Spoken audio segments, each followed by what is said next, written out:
কাশেম সিদ্দিকী এই লাইনটায় আসার চেষ্টা করেছিল। আসার পরে ওনার তো বিরাট একটা দামি কাজ দিল, টুপিটা খুলে পকেটে রাখা। আর কাশেম সিদ্দিকীর একটা বড় কাজ দিয়েছে, সেটা হচ্ছে ড্রেনগুলো পরিষ্কার করা। খুব ভালো হয়েছে না কাশেম ভাই? খুব ভালো কাজ এগুলো। হ্যাঁ, এই কথাটা হেয়ারবিন হুজুর বলেছে না। তা কাশেম সিদ্দিকীকে তুই যে গালাগালি দিচ্ছিস, এই ছাগলের 3 নম্বর বাচ্চা, কিছুদিন আগে তুই ভিডিও করতিস বউকে নিয়ে, পিছন নাচিয়ে শালি নিয়ে। তোর তো ইচ্ছা পয়সা, পয়সা, তুই বউ নাচিয়ে নিয়েছিস। আমাদের মধ্যে কোনো ছেলে এরম আছে বউ নাচিয়ে করেছে? দেখেছিস বাপ চাচা কিরম ভাবে তোরে শান্টিং দিয়ে চুলটা ছোট করালো, মোরগ চাট হয়ে গেল। তো হেয়ারবিন কোথায় গেল? তো হেয়ারবিন বুক চাপড়ানো হবে না। তা আমি যদি এখন ফট করে তোর বাপকে বুড়ো বলি, তোর গায়ে লাগবে না? তাও তোর বাপটা তো তোর। পীর ইব্রাহিম সিদ্দিককে এই হেয়ারবিন ইজুর ছাগলের 3 নম্বর বাচ্চা, এটা আবার নতুন একটা নাম দিয়েছি। আমি জানি ওকে সবাই দিচ্ছে, তো সবাই মিলে দেবে আবার নতুন ছাগলের 3 নম্বর বাচ্চা। পীর ইব্রাহিম সিদ্দিকির যে বুড়ো ভাম বলছে, আমি যদি বুড়ো ভাম ওর বাবাকে বলি, ওর আব্বাজানকে যদি বুড়ো ভাম বলি, ভালো লাগবে তো তখন? তোর ভালো লাগবে? এই ছাগলের 3 নম্বর বাচ্চা, তোর ভালো লাগবে তো তখন? হ্যাঁ, আব্বাস সিদ্দিকী ভোটে দাঁড়াবে না, আমরা চাইছিও না দাঁড়াক। কারণ কাশেম সিদ্দিকী এই লাইনটায় আসার চেষ্টা করেছিল নওশাদ ভাইয়ের কাছে, যে গরম করে নওশাদ ভাইয়ের হয়ে বলে গরম করে উনি যে জায়গাটায় এসছে না, আসার পরে ওনার তো বিরাট একটা দামি কাজ দিল, টুপিটা খুলে পকেটে রাখা। একটা বিরাট দামি কাজ। সিদ্দিকী বংশের ছেলে আব্বাস সিদ্দিকী, নওশাদ সিদ্দিকী, এরা তো বাজার গরম করে, এদের অন্ধভক্ত আমরা। আমাদের খুব উল্টোপাল্টা বলে, ঠিক আছে আমরা অন্ধভক্ত। আর কাশেম সিদ্দিকীর একটা বড় কাজ দিয়েছে, সেটা হচ্ছে ড্রেনগুলো পরিষ্কার করা। খুব ভালো হয়েছে না কাশেম ভাই? খুব ভালো কাজ এগুলো। আপনাকে দিয়ে এইসব কাজগুলোই আগামী দিন করাবে। আর টুপিটা খুলেছে যেরাম, এই যে জুব্বাটাও আমার মনে হয় খোলাবে। আর যদি তার আগে যে আপনি সাবধান হয়ে যান তো খুব ভালো। ছোটোমুখী হয়তো বড় কথা হয়ে যাবে একজন পীরজাদার। আমি বলছি যে কাশেম সিদ্দিকী একদিন তোদের মধ্যে ছিল বলে, আরে না, আমাদের মধ্যে ছিল বলে না। যে ন্যায় কথা বলবে, সে কাশেম সিদ্দিকী হোক আর যে হিন্দু লোক হোক, যে ন্যায় কথা বলবে আমরা তাদের সামনে পিছনে সবসময় আছি, আগামী দিনেও থাকবো। কাসেম সিদ্দিকী প্রিয়টা হলো, আব্বাস সিদ্দিকীও প্রিয়টা হলো। তো কাসেম সিদ্দিকীকে গালাগালি দিলে প্রতিবাদ হয় না, কিন্তু আব্বাস আব্বাস সিদ্দিকীকে গালাগালি দিলে। হ্যাঁ, এই কথাটা হেয়ারবিন হুজুর বলেছে না। তা কাশেম সিদ্দিকীকে তুই যে গালাগালি দিচ্ছিস, এই ছাগলের 3 নম্বর বাচ্চা, তুই কিন্তু অন্য জায়গায়, এটা কিন্তু আমাদের ওই দমদমের ওই শাহানুর ভাইকে পাসনি। তোকে একটা কথা বলি, তুই যেই বলছিস না কাশেম সিদ্দিকীকে নিয়ে কথা বলেছি, তখন কোনো ভিডিও করিনি আমরা, তো তখন ভিডিও আসিনি। জানি কুকুর বারবার ভুল করে না, কুকুর আমাদের পায়ে বারবার যখন কামড়াচ্ছে, আমরা না কামড়ে নিলেও প্রতিবাদ তো করবো, মুগুর তো ঝুড়বই। তাই বলছি কাশেম সিদ্দিকীকে নিয়ে তুই আবার একবার ভিডিও করে দেখ না, আমরা বলি কি না। আর তুই বারবার বলছিস না মিজানুর রহমান আজারি, তুই বারবার বলছিস না ওনার ভক্ত আমি, তুই বারবার বলছিস। তো আবার তুই বলছিস দেলোয়ার হোসেন শাহিদের ভক্ত আমি, আমরা সবাই তার ভক্ত আমরাও। তুই যেরকম বলছিস না, তবে আব্বাস সিদ্দিকী তুই যে বিরোধিতা করছিস, ওদের ভক্ত হলে এনাকে কেন বিরোধিতা করবি? তোর তো পেটে বোম মারলি বেরোবে। তোর তো কিছুদিন আগে তুই ভিডিও করতিস বউকে নিয়ে, পিছন নাচিয়ে শালি নিয়ে। আর যে অর্জুন যে তুই নামটা দিয়েছিলিস চ্যানেলের, এই আর যে অর্জুন নাম আমাদের ইসলাম শরিয়াতে চলে? তুই কোন জায়গায় পেয়েছিস? আর তুই আমাকে বলেছিস যে তুই বলেছিস ওই যে এই যে গুগলের যে গুগল দেখে যে বলেছে। তা এইসব কথাগুলো আমি তো তোকে বলছি, তুই ওপেন চলে আয়, আর তোর যে হুজুরের সাথে বসবি আমরা বসবো, বসে সেই জায়গায় তুই সমাধানটা করে দে। কেন আসছিস না? তুই বারবার বাজার গরম করছিস কেন? আর তোকে মারছে, জুতো দিয়ে মারবে তো। তুই নেক্সট টাইম কি করেছিস? কোনো একটা অন্য ধর্মের ছেলে যদি হতো, আমরা কি কোনো মুসলিম ছেলে আমরা ছেড়ে দিতাম তাকে, যে আল্লাহর নাম তার পায়ের কাছে এডিট করে বসিয়েছে?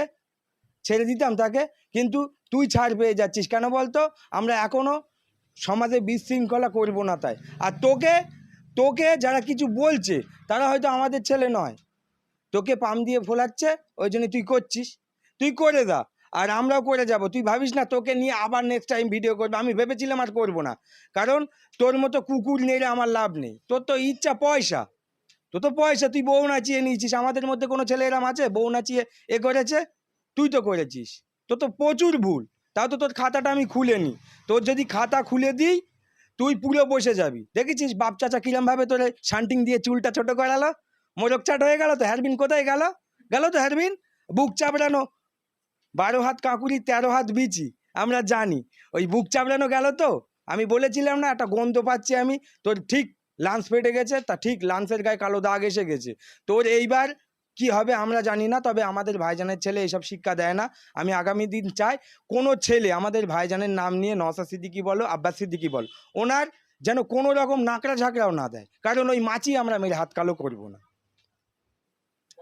বয়োজ্যেষ্ঠ একজন পীরজাদা আমাদের ইব্রাহিম সিদ্দিকী, ওনাকে বুড়ো ভাম বলেছে। আবার নেক্সট ভিডিও এসে বলেছে বুড়ো একটা মানুষকে বলা যাবে না। তা আমি যদি এখন ফট করে তোর বাপকে বুড়ো বলি, তোর বাপকে যদি বুড়ো বলি, তোর গায়ে লাগবে না? তাও তোর বাপটা তো তোর। আর কাশেম সিদ্দিকীর 52 জেলার পীর ওনারা, 52 জেলার। তোরা, তোর বাবা তোর কাছে যদি একলা ভালো হয়ে থাকে, আর কাশেম সিদ্দিকী 52 জেলার পীর, তাকে তুই বুড়ো বলছিস কেন? কি কারণে বুড়ো বলছিস? ও ইব্রাহিম সিদ্দিকী। পীর ইব্রাহিম সিদ্দিকীকে বলছে বুড়ো ভাম। পীর ইব্রাহিম সিদ্দিককে এই হেয়ারবিন ইজুর ছাগলের 3 নম্বর বাচ্চা, এটা আবার নতুন একটা নাম দিয়েছি। আমি জানি ওকে সবাই দিচ্ছে, তো সবাই মিলে দেবে আবার নতুন ছাগলের 3 নম্বর বাচ্চা। পীর ইব্রাহিম সিদ্দিকী 52 জেলার পীর।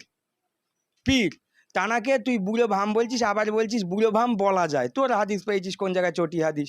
তোর হাদিস তো তুই পাবি হাফ প্যান্টের ইমাম সাহেব যারা, তাদের বলবে তোর। তা তোকে একটা বলছি, এই বুড়ো ভামটাকে তুই যখন বলছিস না যে বুড়ো ভাম আমাদের ইব্রাহিম সিদ্দিকীকে, আমাদের লাগছে, ওই জন্যই আমরা রিপ্লাই ভিডিও করছি না। তুই জানি চেপে যাবি, কিন্তু তুই চাপার ছেলে নয়। তোর কোনো একজন ক্ষমতাশালী নেতা তোকে দিয়ে এগুলো করাচ্ছে, করিয়ে তুই আগামী গত দিনে অনেকেকে এরমভাবে উল্টোপাল্টা বলেছিস। শুধু এই ফুরফুরা শরীফ নয়, অনেক হুজুরদেরকে বলেছিস। এসব ভিডিও আমাদের কাছে আসে। মারলি স্ট্রাইক মারবি তো, কত চ্যানেলে স্ট্রাইক মারবি? মার, দিয়েছে তো শাহানুর ভাই, দেখিয়ে দিয়েছিল তো। তাই বলছি খারাপ আচরণ আমাদের যেন করতে না হয়।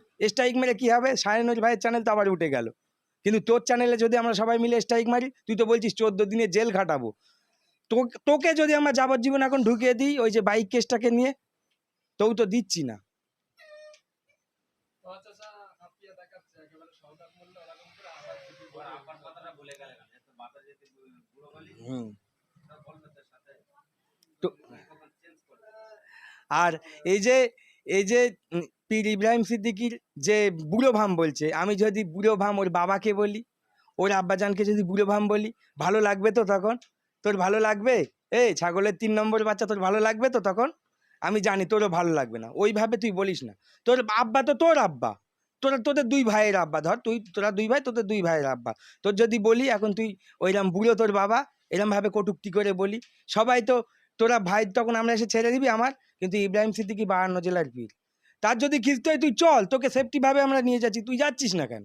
কেন যাচ্ছিস না? চল, তুই যাবিও না, আবার কেড়েই বসে মক্কার খবর নিবি, এটা তো হয় না। চল, তুই কোন হুজুরের কাছে যাবি? আর তুই এই বলছিস না বারবার যে আমাদের বাংলায় এক আছে মুফতি সাহেব, তা সেই মুফতি সাহেব স্টেজে উঠে কিরম গালাগালি করে তুই জানিস? ভিডিওটা দেবো, তার নামটা আমি নিলাম না, কারণ আমাদের বাঁধে হতেই পারে একটা মানুষ হাজার হাজার কথা বলছে, একটা স্লিপ অফ টান আসতেই পারে। সেটা এইভাবে সমাধান করবি? কুফরি করে সমাধান করা যায়?